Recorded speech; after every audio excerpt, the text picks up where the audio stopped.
Boom. Hello, yay, here we are. It worked. Easy as pie. How are you? Yep. Good. How are you doing? Not too bad. Thanks for coming on and doing this. Yeah, no worries. So I don't know how much you know about EliteForm, or if you went back and watched uh, any of our other podcasts. I treat these things super casually. Yeah, yep. So wherever the conversation takes us, the conversation takes us is sort of the approach that I take. But for folks who may not know you, would you mind starting with giving like just a little bit of a bio to kind of set the stage? Sure. So my name's Kristen Arnold. I am a coach for Source Endurance, and then I also am a registered dietitian. So my main profession is a registered dietitian. I went to school for 8 years at The Ohio State University, got my RD. I also specialize in sports dietetics, so I hold my own private practice, and then I also race professionally with ButcherBox Pro Cycling on the road. So you just have a couple of things going on. Yeah, just a few Just one or things. two. Um, and so, like, we got connected just to give everybody a bit of a background via Adam. Um, I should probably give his full name, huh? Adam Mills, Source Endurance, because I work with Adam. But then Source sent out an email basically giving a heads up that you were going to do the Cocopelli Trail FT and go for the FTK. And so that is just a fastball down the middle for my level of geekery. And so I was like, oh, I wish I'd have known. We like kind of could have done it before and after, right? But at least we're doing the after. So for folks who don't know what that really means, do you mind giving kind of a summary of what it would mean to do the Cocopelli Trail and take it on for the fastest known time? Yeah. Let's start with what an FKT is. So FKT stands for fastest known time. And there are a bunch of different ways that you can go about doing it, but quote unquote, the most pure way to do it would be unsupported. And so unsupported means that you are not allowed to receive outside help of any kind. And that also encompasses you're not even allowed to leave support for yourself. So if you're doing a really long route and you want to drop bags, you're not even allowed to do that. So unsupported is you only have access to anything that's commercially available on the course. And it has to be an individual time trial also. So no drafting or help in that respect either. So that's an FKT. And then the Cocopelli Trail is a 140-mile mountain bikepacking route. Traditionally it goes from Fruita, Colorado to Moab, Utah. But people that are going for the FKT typically do it, well, they've always done it Moab to Fruita. And they say it's 85% off-road. I would argue even the roads are I a little sensed you kind of did one of questionable. these when you said that. They Yeah, say, yeah. It was a lot more challenging of a route than I thought it was going to be. I rode a full suspension bike and I was super, super happy that I made that choice. But it's primarily single track. It's 15 to 25% single track. And then the rest is Jeep roads, dirt roads, and then the paved roads. so I was almost getting ready to get ahead of myself because one of my questions was going to be, did you do it sight unseen? So clearly the answer is yes, it sounds like. But let's back up because I have a tendency to get into the weeds right away. So what made you decide to try this in the first place? So the road team I'm on, ButcherBox Pro Cycling, with racing being effectively canceled this year, they also weren't going to succumb us to virtual racing, which we were all very appreciative of that. But we were encouraged to pursue personal projects. Okay. and which had to have some kind of athletic pursuit. And so for several months, I was trying to figure out like what I wanted to do for that. And then I eventually came up with trying to break the FKT on Cocopelli, which is actually my husband's suggestion. And so I worked towards that for a couple months. So when he suggested it, were you like, and it took some convincing, or were you like, my chips are in the middle of the table and I'm ready now? Like, what was your kind of reaction to that? I instantly was really stoked about it. Nice. It's the pictures, like the photographs on the bikepacking.com website. I mean, it's supposed to be the most scenic bikepacking route in the West. So it's just, it looks unreal. And I'm very motivated by vistas. So the fact that I could do something really beautiful and scenic was appealing to me, as opposed to like setting like an hour record on a flat road, or, you know, there's other personal pursuits that teammates and friends of mine have done, but this seemed attractive to me because of the route itself. Well, and then you and Taylor also sort of did it not at the same time in the sense of riding together, because you wanted to follow the rules, but effectively you both had that goal and kind of organized it as such. Do I have that correct? Mm-hmm. Yeah, we went back and forth about that a lot, because technically it's not against the rules to ride with somebody as long as you're not drafting and you're not receiving any kind of support. So we originally wanted to do it together, but we just, after reading enough, we decided to try to do it more in the spirit of the FKT. So he started a half hour behind me and didn't catch me until the last like 8 miles. So, which that's we a will whole get nother to, because story. you had kind of an interesting end to that, right? Yep. Yep.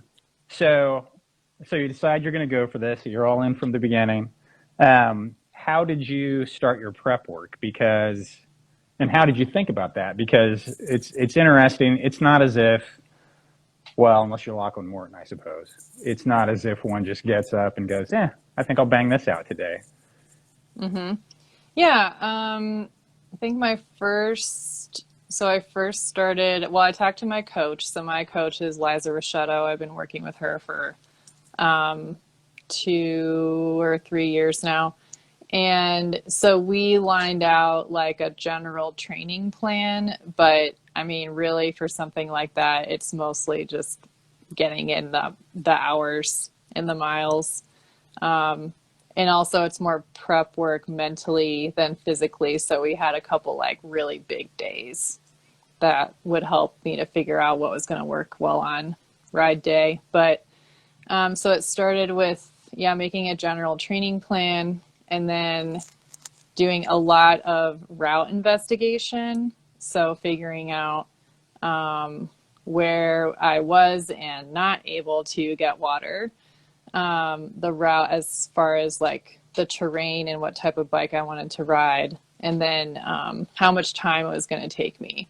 So the time definitely played into like how many bags I was going to need, how much food I was going to need to bring, like how much supplies I was going to need to bring, and then figuring out what I was going to put on my bike. And so, like, did you have a tactic, like sort of, I want to call it a race. I know it's kind of a time trial. But when you're trying to go as fast as you can, there's that balance, right? So I always think of it as the bike packing is sort of like siege tactics in mountaineering, right? Like you go up, you establish a camp, you recover, and then you go again. Whereas it's like you were trying to sort of do a go light, freeze at night, right? Version of getting to the summit. So did you then plan, like, were you riding by watts, or how did you think about like your literal pacing in that sense after you did the research on the course? Mm-hmm. Yeah, so pacing, I didn't have a power meter on my mountain bike. I have power meters on my road bike and my gravel bike, but not my mountain bike. And so my pacing, I had checkpoints I gave myself of like what's a realistic amount of time I can take between each section. And then And that was based on Rebecca Rush's file. So I did a lot of investigation with Rebecca Rush's file. Like I could probably tell you right now some of her splits because I just like You used to sort spent of like so a much mirror and time. compare, Yeah. which, Yeah. I mean, if you're trying to, that just seems logical to me. If that's the number you're trying to beat and you have access to that data, I mean, you can just sort of, it sounds like maybe you did this, but correct me if I'm wrong, you just kind of incrementally gauge if I'm at these points at this time, I know I'm on pace. Exactly. Yeah. And Yeah. so, So go sorry, go ahead. ahead. Nope. Well, the the part that I spent the most time figuring out what my strategy was going to be was the first 20 or so miles, which are all uphill. Like you gain 4,000 feet in the first like 15 miles or something Oh, wow. elevation. So the course profile is like up, road descent, road climb up to the tippy top of the course. And then it's kind of like downhill flat after that. And so I was just really mentally preparing for climbing for that long. And also Rebecca Rush, like she clearly just went balls to the wall on that first climb. Like her time was super impressive. Her heart rate and her power were like exponentially higher than anywhere else in the course. Okay. So she really, it was clear she put like all of her marbles into that first, like her time on that first climb. So I went more off of perceived exertion at that point, especially it was also dark. So it was pitch black when we started at 3:30 in the morning. So there's only so much you can do to look at your head unit and Right. pace yourself. So And like you said, you're riding it sight unseen. So yeah, it's just another factor of not being able to maybe just unleash the hounds, so to speak, and try to hit the summit as fast as possible. yeah, it was a balance between what my perceived effort was and what the split was I was trying to hit. Yeah. And so, how were you keeping track of those as you were writing? A perceived exertion, obviously, like you know how you feel, but did you have like a instead of having a full head unit with watts, did you just use your watch, or how did that go?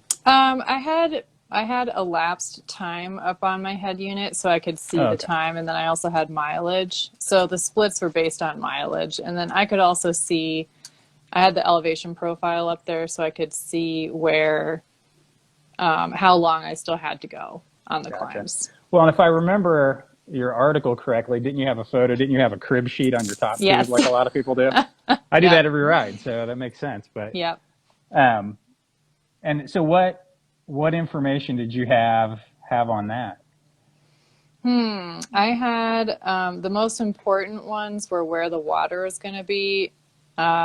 The route is in the desert. So there's hardly any, I mean, that is the biggest challenge for anyone doing it at all for any reason. So there was effectively no water after mile 77. So 77 to 140, there was no water. So those were like key. I had those on there where the water stops were. And then I had like when I was going to hit the top of climbs. So I could see on the elevation profile, like where generally is going to hit the top of climbs. And then I had splits like every 20 miles or so. So I had like the mileage and then the time that I was trying to keep in.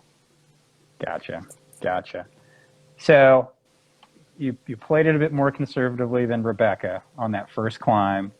Um, like, were you able to enjoy the vista once you got there? Since you said that's one of your motivators, or was it still dark? Or It was really magical, honestly. It was like we had perfect weather. It was, I think, 60 degrees when we started at 3:30 in the morning, which in the desert that like never happens right? unless it's going to be, 125 later.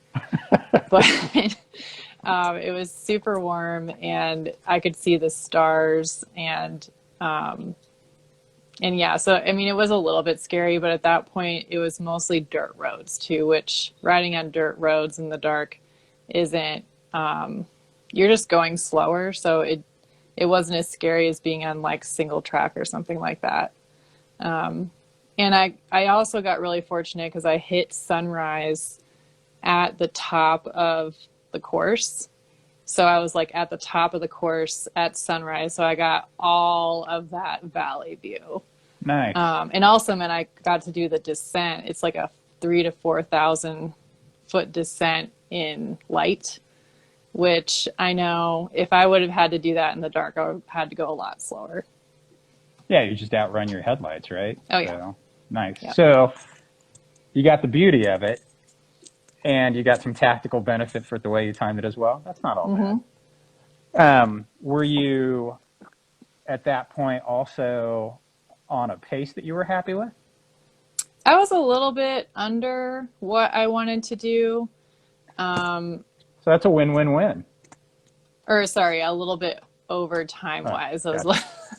I was a little bit over time wise, but I think by like 10 minutes. And so it was like Oh, enough. I was like, oh, I could gain that back. And I listened to several podcasts that Rebecca Rush did leading up to this event, and she kept talking about how terrible she is at riding single track.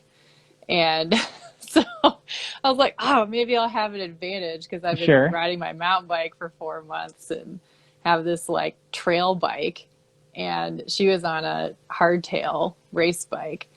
So I was like, I was hoping I could make up time in the descents and the technical sections, which some of them I definitely did. Some of them Nice. I made a lot more time up than she did in those sections. So that had to feel good, Yeah. without Felt better question. about that. Um, so one of the things you just mentioned, like listening to podcasts, and it reminded me of a question I have. I'm probably jumping ahead a little bit. So you referenced in your write-up that you have a happy playlist. Yes. And I was like, ooh, like-minded. Because when I did DKXL last year, and put together a playlist, and I did this weird, I think it's weird, but it worked for me, right? So I made a playlist where it was always pairs of songs. So, and they varied based on the potential mood I might or might not be in, right? So, if I needed to kind of get a pick-me-up, like some version of happy or angry, just, kind of depending. And my goal was, well, I can't burn out my phone. Mm-hmm. Like I Yep. can't blow the battery.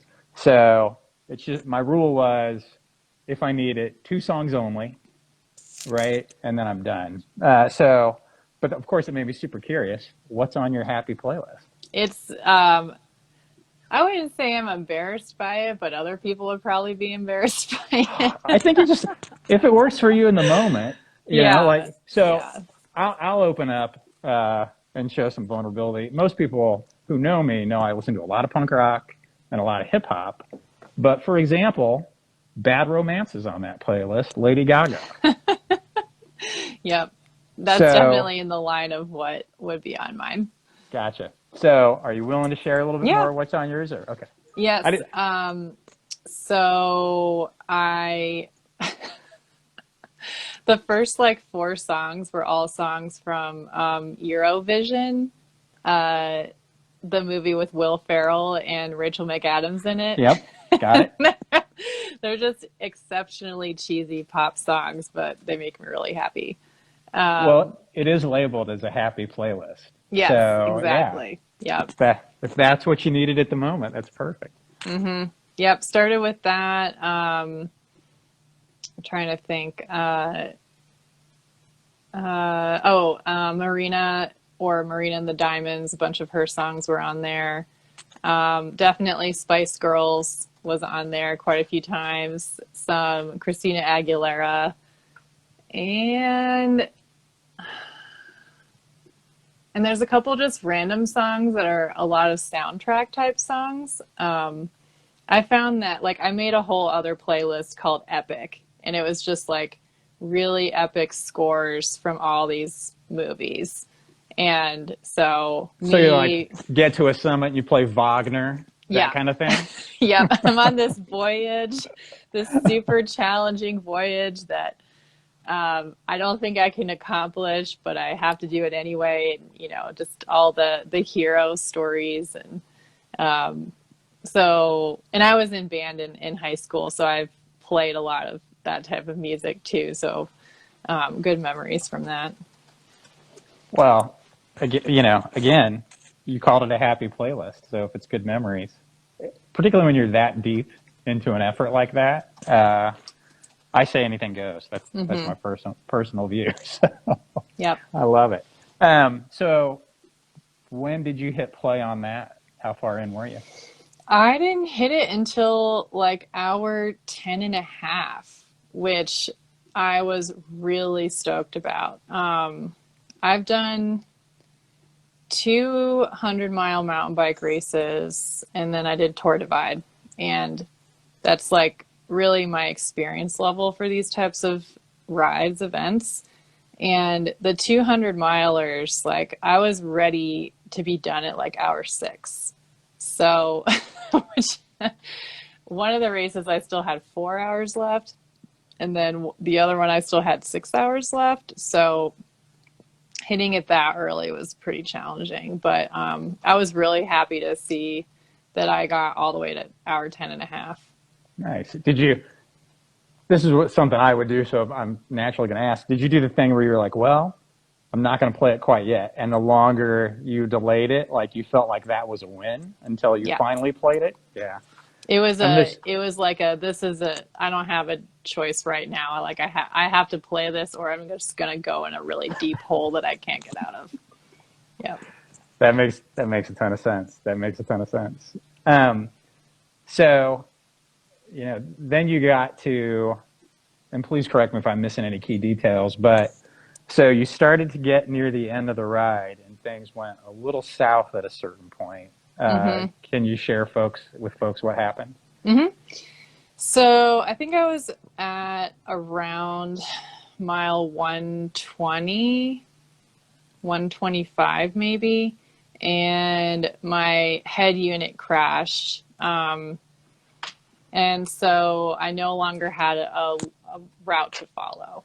Um, and the head unit I have is a 2013 Garmin, so it's it's one of those things that's lasted me so long, and I've had hardly any issues with it ever. But I think the file was just too big for it, and so Oh, that makes sense. I think I could have avoided it if I like started and stopped and made a new file, but I didn't do that, and I was selfish and wanted to have like the whole file to put in Strava. Um, so, It's but kind of anyway, so it understandable though. crashed. Yeah, it was like fully charged. I had an external battery I was charging it with. And so I tried turning it back on and off. I tried restarting it. Nothing was working. And the majority of the route is actually super well marked. There are little markers that have a Cocopelli symbol on it. But once you get into the Fruta trail system, they no longer mark the trail. So now you're just in the trail system, So and there are more trails that you could potentially be turning on, and yet it's not specifically marked. So kind of a worst case scenario in some from a navigational perspective. Is that oh fair? yeah, for sure, yeah. No, if it would have crashed like really anywhere else, it would have been fine. There's not even really that many turns on the route, considering how long it is until you get, except for that section, which most people do that first. Most people do they go Fruta to Moab, so they do that first.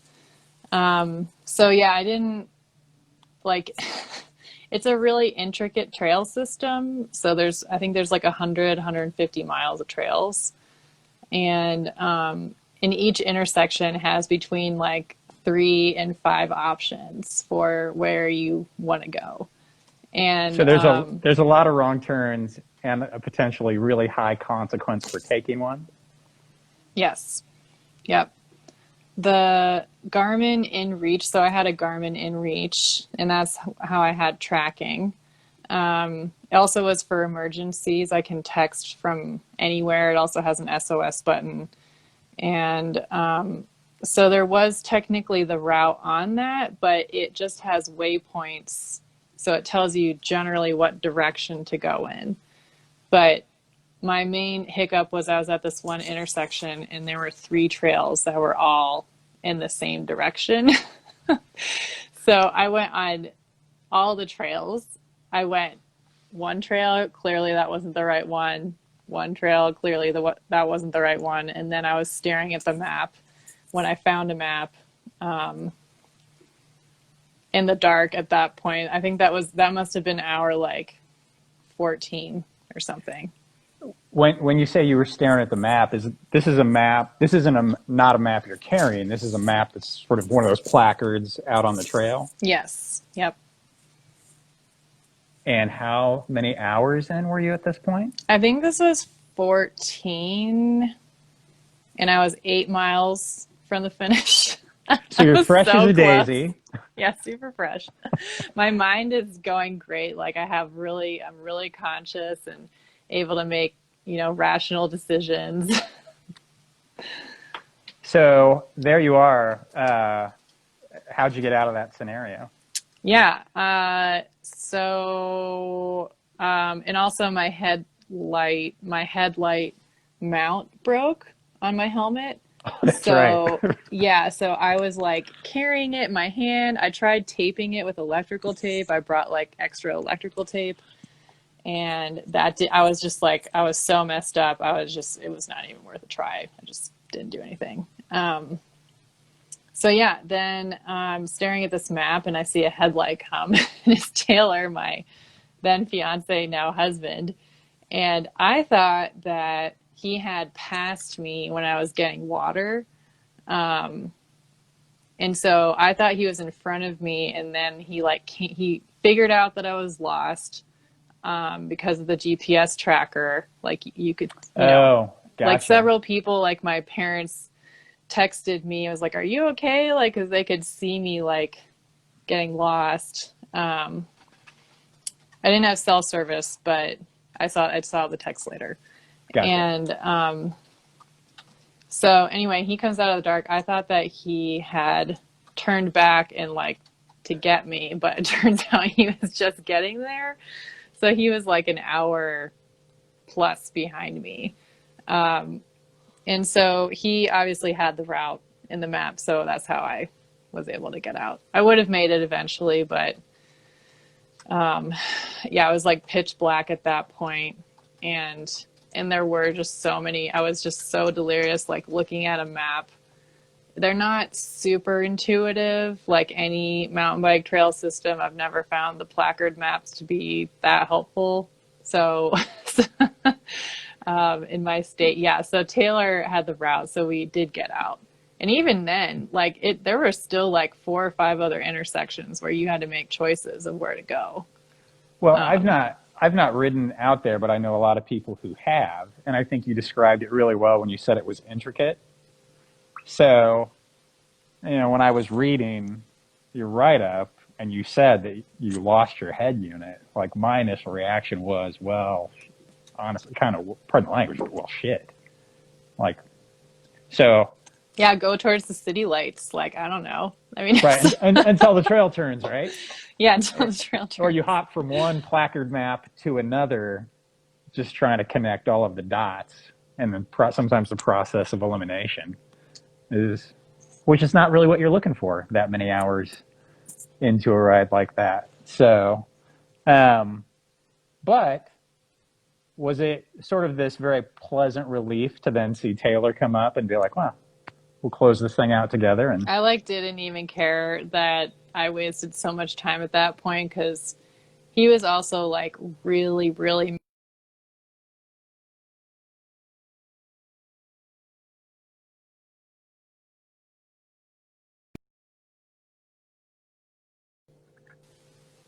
Are we back? Okay. Yeah. Okay. Taylor, he started in randoneering and he's done like, I don't know, over a dozen 100-mile mountain bike races in his life. Like he has a lot of experience doing ultra distance stuff. And I thought he was going to be fine, even though he wasn't really training for this. And he was not. He was like severely bonking. We had to stop every like, I don't know, between 3 and 5 minutes for him to like crouch over his bike. And I could tell like his eyes were sunken in. I'd never seen that before, where his like eyes were like purple and like sunken in.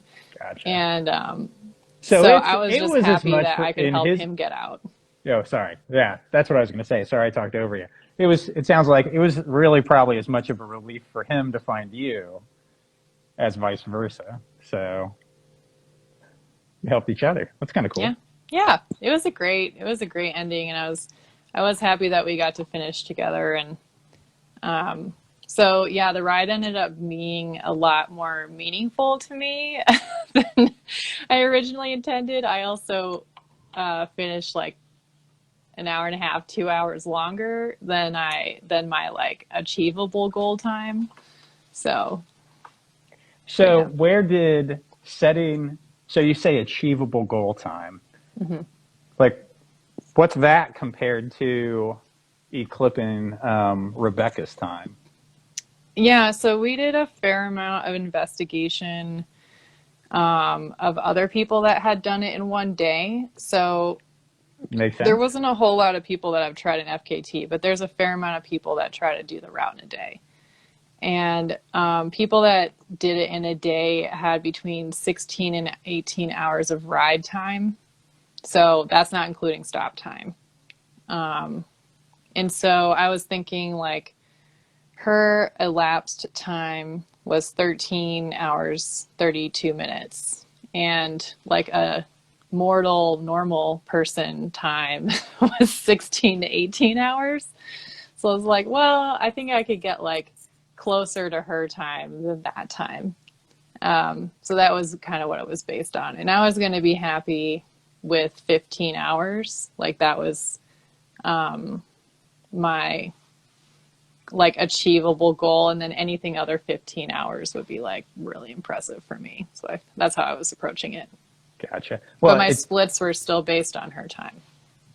That makes sense. I mean, you might as well go with the way you were approaching it. I mean, that would be the way to go for it. You can always back out to some other time.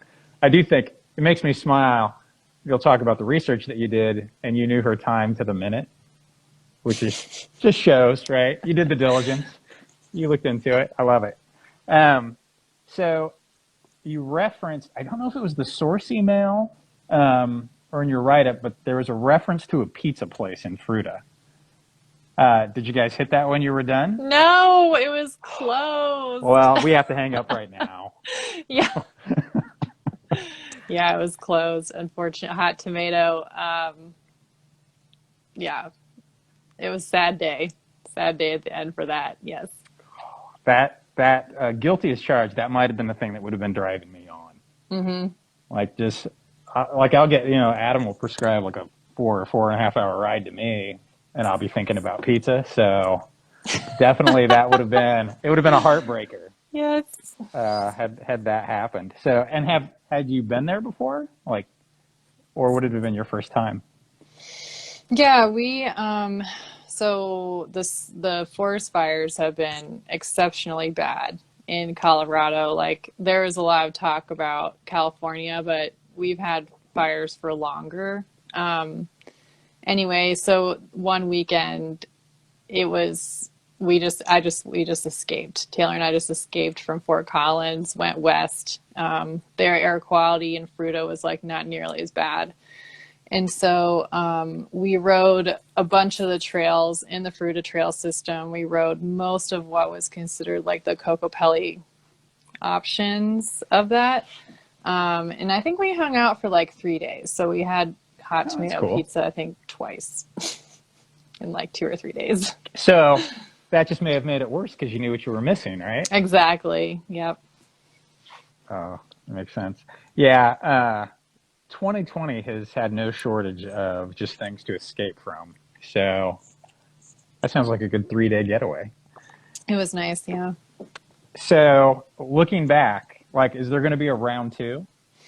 Are you I think you'll would go for it definitely again? consider it. Yeah. Which was also a really good sign that I prepared well, because usually every other time I've done an event like this, I like swear to myself I won't ever do it again. Like it's I dig myself such a deep hole that I just can't fathom it. But I think it was really like the mental prep that helped me, and just preparing of knowing how hard it was going to be. It came out better on the other side. But I think that, so when we did it in October, it was exceptionally sandy. Like we did not expect. I mean, it was like a foot deep at some points. It was, the options were to do like really technical rock descent or sand. And so I think in the springtime, the trails would be a lot faster. Like I think a lot of the route would be a lot faster because you have all the snow melt that would compact the trails and the roads. So if I was going to do it again, I would do it in like May, which is when Rebecca Rush did it. She did it in May. Ah, And okay. so I think I think it would be a lot faster, because there was just times like even after I finished the trail for probably 24 hours, you know, like when you're riding in sand and like your bike just like slows down, even though you're putting more in, and you like catch yourself. Oh yeah. That happened like thousands of times, thousands, like on the trail. So like I would be like walking and like prepare to like catch myself from like slowing down in the sand. Sand is amazing for just sucking all the watts right out of you. Exactly. Like Yeah. just uh plus just and it's beyond that. It's almost like I could get geeky and start talking about joules, but just the amount you have to work. It's just beyond going forward. It's the balance. It's like a core workout half the time. So with that, so one of the things you mentioned is like kind of the snow melt. Would that also improve your opportunities to get water? Yes. Yeah. The spots that Rebecca got water did not exist. Like there was no water there at all where she So got you water. so as the analysis then you had to carry more water, therefore basically your whole setup was heavier because of having fewer opportunities to sort of reload. No, she only got water. I mean, her file was so impressive. Like she stopped twice. She stopped two times, and each time was under 10 minutes on the entire route. Gotcha. Like she obviously didn't have any mechanicals or anything, but even like changing out a bladder and putting in either like pumping it or using drops or something to purify it, like that, like doing that in 10 minutes is really impressive. Gotcha. So she only stopped twice. So, but it just makes you more nervous, which I think counts for a lot. Like if, you know, I feel like I could have pushed harder if I knew there was a, like an option for water at mile like 120 or 100, 120 or something like that. Yeah, it just adds a consideration to your pacing, right? Where the last thing you want to do is think, well, you know, I'll run out of water 10 minutes before I have an opportunity to get more versus now it's an hour and a half. And, you know, particularly in the desert, as you alluded to, you just increase your probability for something to go wrong. Mm-hmm. Yeah. So, no, that makes a ton of sense. Yeah, Rebecca's approach on stuff like that is interesting because she has such a background in adventure racing, Yes, which for I'll sure. date myself a little bit. I don't know, 20 years ago, I like used to do similar things. Um, and so, like someone who's not necessarily yourself, but strictly speaking, a cyclist, there's things that they would just have to learn to take something like that on that she'd been doing forever. Um, so, yeah, it's just interesting. Yeah, that was So, definitely something. I mean, like the thing that I think did help me with the prep was I'm very aware that like the time off the bike is just a complete time suck, right? And I tell that to my athletes that do things Yeah. like Belgian waffle ride. It's like you need to practice like emptying your bottles and getting new water and putting things in your pockets and like timing yourself on doing that.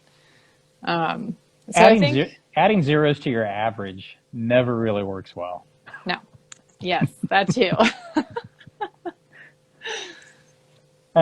Yeah. So are there, like, you kind of mentioned that, like, are there some very basic tricks that you feel like you kind of have to convey to most of your athletes then if they're taking something on like that? Or strategies that you give them in terms of like how to handle on bike nutrition, things like that? Yeah, if the I learned a event, lot of things the hard way. So if I could have had someone like yourself to talk to, it would have saved me a lot of hassle. yes. Well, and two, it's like a lot of with the gravel events getting a lot bigger, people are turning into more like Ironman type athletes where they only compete like 2 or 3 times a year, maybe even once. So, you know, there's 1,000 things that can go wrong, and you have one chance to get everything right. Like the chances of that happening are very, I tell people this because it's just, it, you know, makes them prep better. So if it's supported, you figure out like how much time each it's going to take between each checkpoint, right? Or between each aid station. And depending on how much time that is, that's how you make your plan for fueling. So figuring out like how many bars, how many gels, how many peanut butter and jellies, and then how many bottles of drink mix, how many bottles of water, and working backwards. And then you have a plan of exactly what you're going to pick up at each aid station too. So we do a Do you have, service like that for Source Endurance actually called the race day fueling plan. And so it's like a top tube sticker and a plan that tells you exactly how much of what to eat and drink and then what to pick up at each aid station. it's almost like a little recipe for people to follow, so to speak. And then are you like advising people on how to treat an aid station like a pit stop? So they're literally F1, in and out quickly, that kind of thing? Yep. Yeah, if I'm coaching somebody, I'll have them walk me through exactly what they're going to do. And so that to them creates a mental map in their brain. So they've already gone through it. They They've already like thought about it. sort of like when you watch downhill skiers, visualizing what's going to happen. It just helps them visualize what they're going to do. Yep. Once they're, if it's DK, and there's now what, 2 aid stations, I think, for the 200, you're already pretty tired by the time you get to the first one. So yeah, knowing what you're going to do in advance, obviously helpful. So before we kind of segue a little bit more into your working with clients, I should have asked. So I asked you if you might do it again. What about Taylor? How's he feeling? Would you do? I saw him walk by a couple of times. Yeah, there he is. Would you do Cocopelli again? He says. Different bike, not single speed. He said. Well, so he actually did it on his Kona big unit. It's a hardtail single speed. Tell him I gave him a golf clap.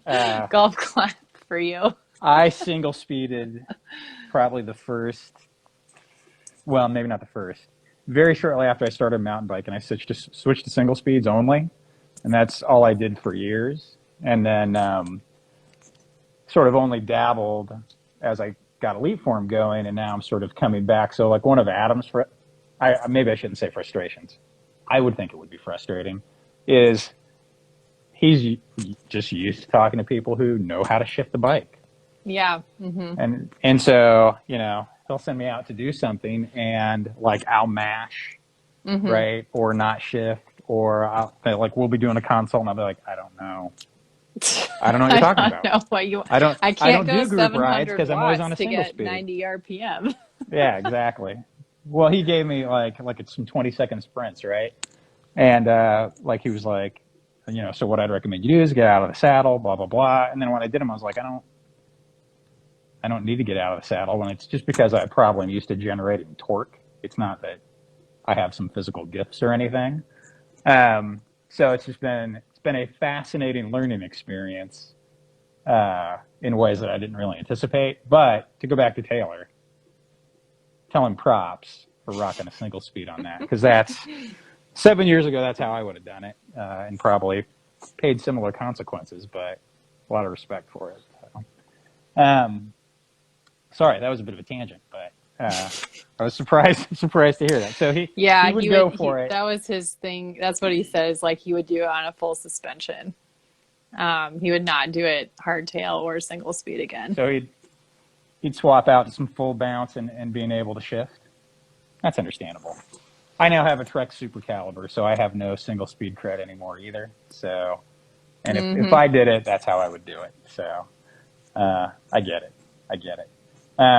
But so since obviously you know him well, the reaction he just gave you, is he really interested in going for it? Are you guys potentially going to do the tag team thing again?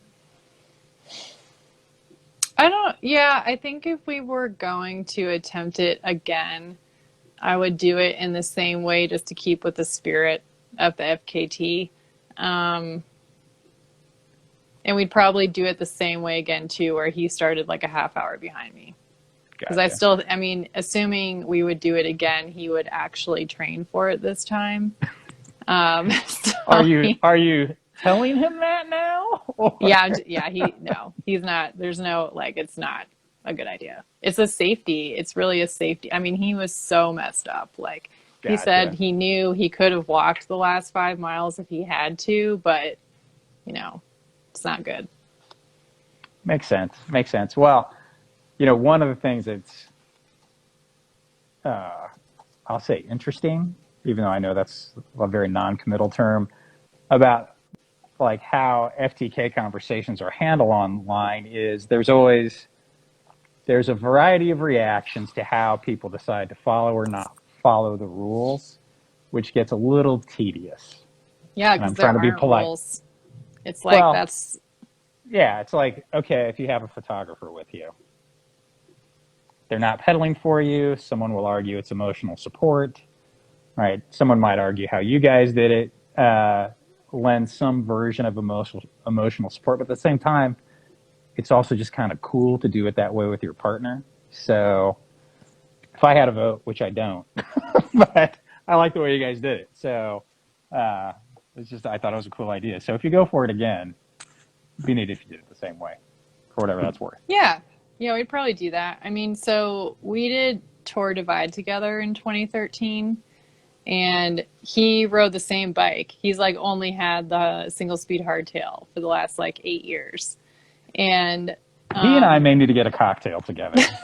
Could have him on here sometime. Well, there you go. After you guys do this next one. Yeah. So that year, now the record has been like blown to bits by Lael Wilcox, but at the time, she's not bad. Yeah, she's not bad. She's just the best. It's no big deal. So the single speed record was within hours of the women's record. So we were going to try to beat both records. We did not. I think the record was like, at that time, it was like 19 days and something. And we did it in 23, which is still a super good time. Yeah. And I got injured for a day. So we were like completely didn't do anything for a whole day. So probably would have been closer to 22 days, assuming nothing else happened. But anyway, so it's interesting just because like Tour Divide has a mass start date, right? Like 100 to 200 people start Tour Divide as an FKT on the same day of the year, on the longest day of the year. So like there are people that do it as an ITT and don't start it at the same time. But even if you start it the day that everybody else starts it, your time would still count towards the FKT, even though there's like 120 something people around you. So yeah, it's very subjective in some ways and then objective. And there's not really, for cycling, there's not really like a sanctioning body of any kind that's like deciding whether your time is valid or not. It's just honor system.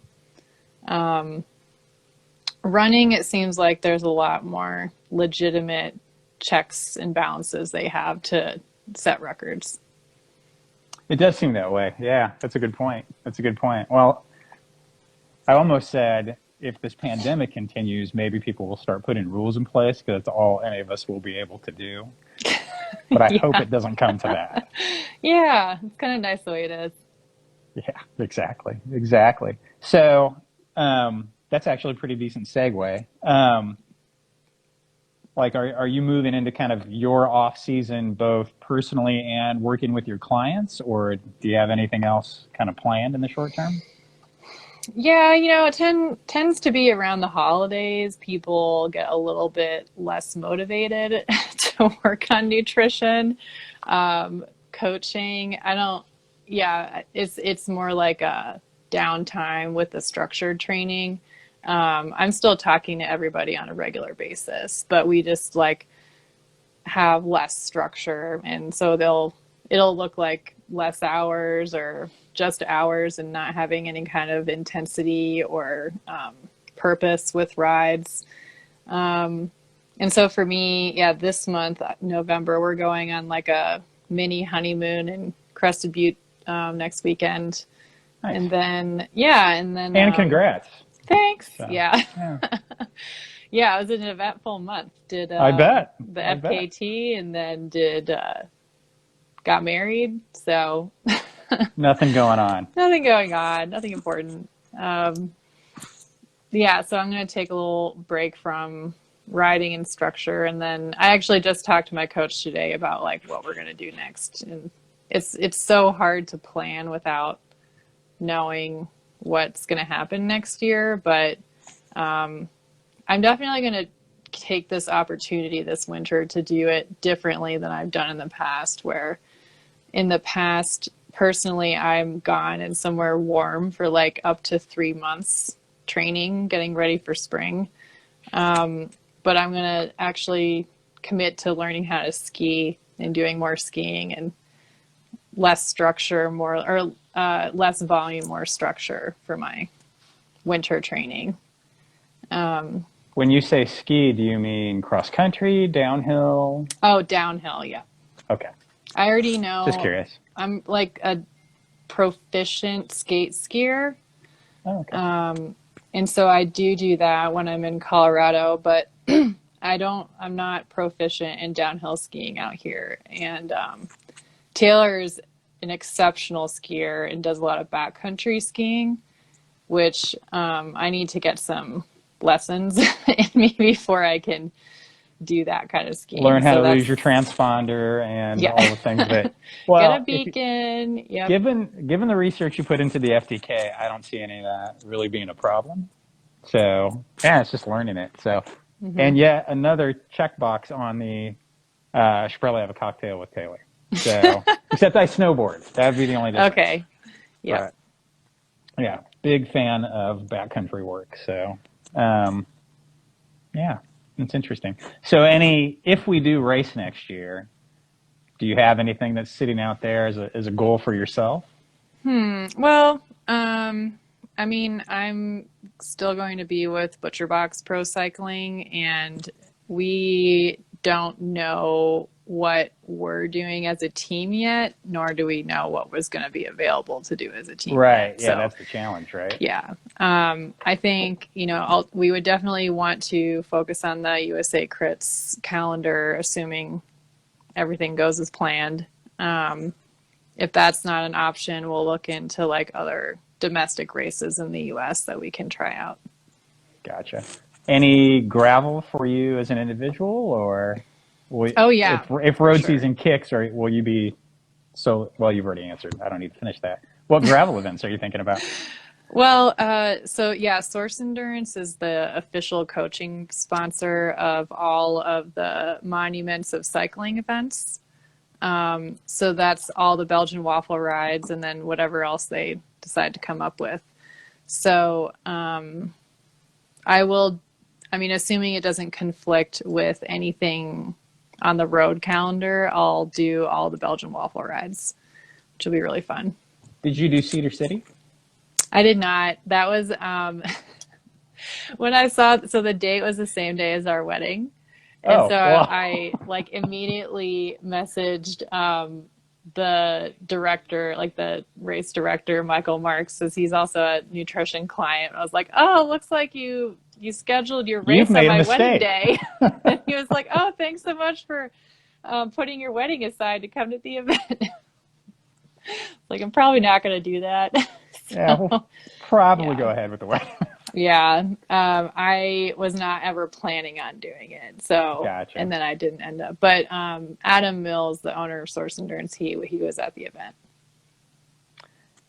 Yeah, I know. Well, in a consult, we kind of talked about him doing that, and then I know a few people who did it, but I couldn't remember like that I'd ever seen if you had done it or not. So I was just sort of curious. So probably some BWRs for you next year then, as well.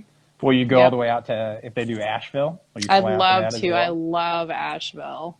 Yeah, I'm from Ohio, so we moved to Fort Collins in April of 2019, and like Asheville is just where everybody in the Midwest goes for a training camp. It's like you're down there in like March, April, and there's like 7 other groups from Ohio down there at the same time. Gotcha. So I've been down there probably like 5 or 6 times, and nationals was held there, collegiate nationals in that area when I was in college, and so yeah, I would love to do it.